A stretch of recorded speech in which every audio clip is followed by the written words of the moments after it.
Assalamualaikum warahmatullahi wabarakatuh.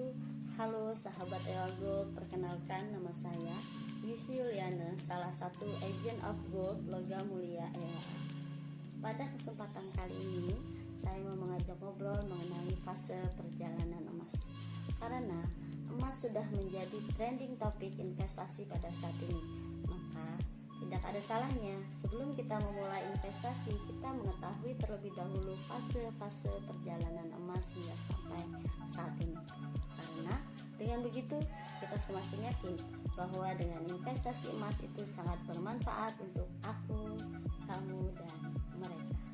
Tapi sebelum itu jangan lupa like dan subscribe di bawah ini.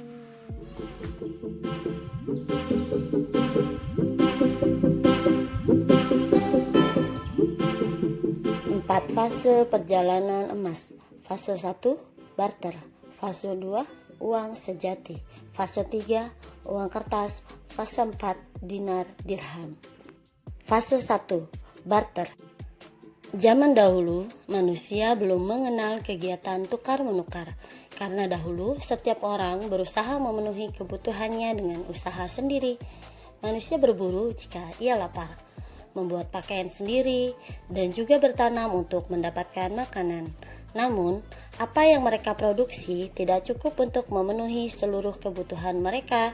Lalu, mereka mencari orang yang mau bertukar barang dengan barang yang mereka butuhkan.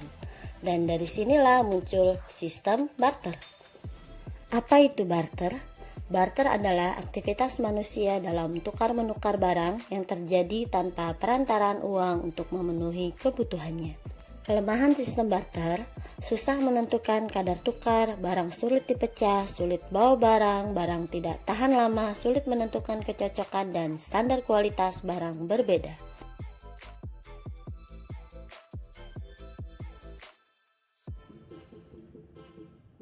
Fase 2, uang sejati. Uang itu adalah perantara, bukan tujuan. Uang berfungsi sebagai alat tukar, alat takar, dan alat simpan.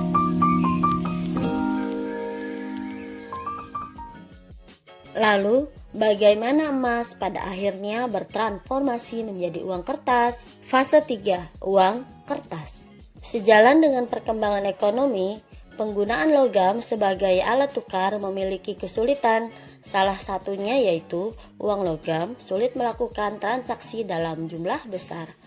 Lalu diciptakanlah uang kertas setelah mereka mulai melakukan transaksi dengan bank, yang pada saat itu kertas-kertas yang digunakan merupakan bukti kepemilikan emas atau perak. Selanjutnya, bahkan sampai sekarang sebagian besar negara menggunakan uang kertas.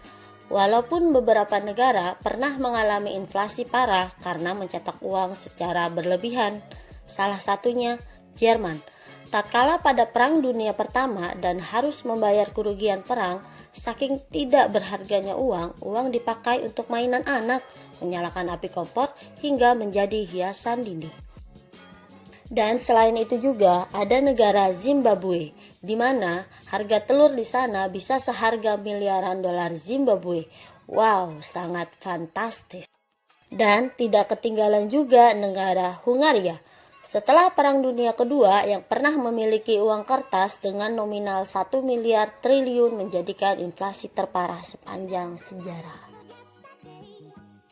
Dampak akibat penggunaan uang kertas. Uang kertas nilainya terus merosot sehingga mengakibatkan inflasi harga. Uang kertas memunculkan ketidakadilan ekonomi sehingga memungkinkan terjadinya kesewenangan yang dilakukan oleh sekelompok orang yang merugikan umat. Uang kertas membuat keseimbangan alam tidak lagi terjaga. Akibatnya, kenaikan harga barang dan jasa terus terjadi. Perekonomian semakin sulit dan menekan kepada masyarakat yang berpenghasilan tetap, kecil, dan tidak menentu. Uang kertas mudah rusak loh.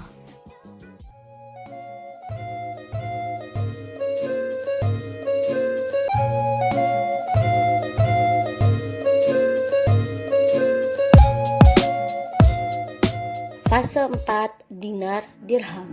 Silahkan disimak dulu ya.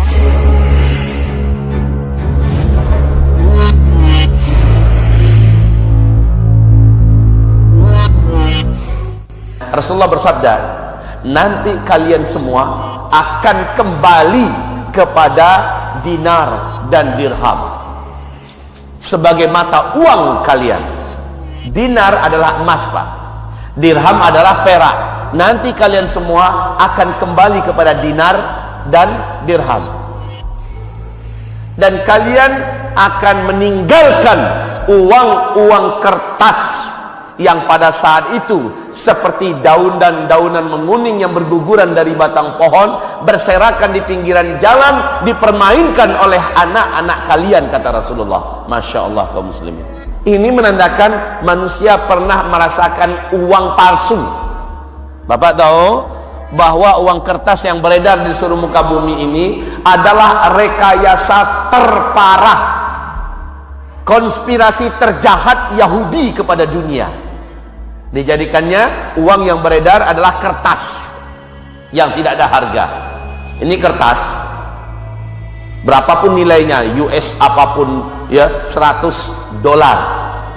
Kalau kertas ini saya bakar setengah, yang $100 itu, atau saya robek ya, ini menjadi ada harga enggak? Tidak ada, balik kepada asalnya kertas, nggak ada harga. Tapi kalau emas mau dipatahkan, mau dibakar, mau dibengkokkan ya, tetap bernilai seperti itulah yang sebenarnya harta. Dan rekayasa Yahudi 300 tahun terakhir, mereka berhasil menipu umat manusia dengan menjadikan mereka yang tidak punya apa-apa seolah-olah menggenggam dunia dengan uang palsu yang mereka ciptakan, yaitu uang kertas. Dan uang ini bisa dimanipulasi, bisa direkayasa, dan bisa dijadikan sebagai alat untuk menghancurkan dan menguasai dunia ini. Itu mereka lakukan. Tetapi Allahu Akbar, wa makaru wa makarallah wallahu khairul makirin. Mereka punya makar, Allah juga telah merencanakan makar sendiri, makar Allah yang pasti menang. Pada akhirnya manusia digiring dan dipaksa oleh Allah untuk kembali kepada harta yang sebenarnya, emas dan perak, dinar dan dirham. Jika kita tidak mengikuti perubahan yang sedang terjadi saat ini, maka kita tidak siap dengan masa depan. Lalu, bagaimana strateginya? Amankan, kembangkan, dan manfaatkan. Oke sahabat EOA Gold semua, terima kasih telah menyaksikan video 4 fase perjalanan emas. Semoga bermanfaat dan berkah untuk kita semua. Wassalamualaikum warahmatullahi wabarakatuh.